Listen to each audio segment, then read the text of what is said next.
Hello សួស្តីអ្នកនរគ្នាថ្ងៃនេះផងដែរយើងទៅធ្វើការម៉ាញទៅលើប្រភេទកាក់រ៉ុកអ្នកនរគ្នាទៅលើកាក់រ៉ុកនេះផងដែរបងប្អូនធ្វើមាន wallet មួយសម្រាប់ធ្វើការនៅពេលដែលយើងធ្វើការម៉ាញទៅគឺយើងអាចធ្វើការ withdraw ចេញពីកម្មវិធី Roblox នេះទៅកាន់ wallet របស់យើងបានដូចខ្ញុំនេះខ្ញុំមានទៅលើ wallet NC wallet ហើយអីចឹងខ្ញុំគ្រាន់តែធ្វើការ download ទៅលើ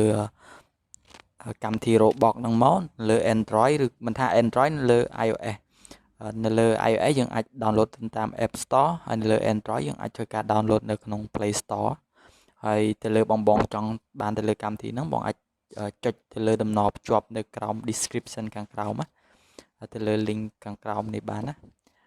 តើតើមួយកម្មវិធី Roblox នេះផងដែរគឺជាកម្មវិធីមួយដែលអាចឲ្យបងធ្វើការម៉ាញទៅលើប្រភេទកាក់រ៉ុកបានណាដោយយើងអាចធ្វើការ withdraw ចេញពីកម្មវិធីនេះបាន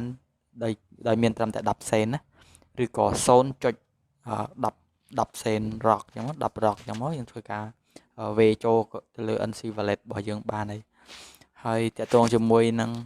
wallet NC wallet នេះផងដែរនេះបងទៅលើគេនៃ NC wallet របស់ខ្ញុំហើយនេះគឺជាចំនួនទឹកលុយដែលខ្ញុំធ្វើការបានមកពីកម្មវិធី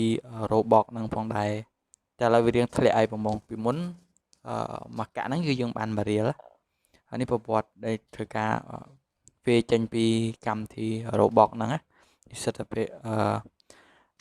ខ្ញុំធ្វើការ withdraw 10សេន20សេនអញ្ចឹងណា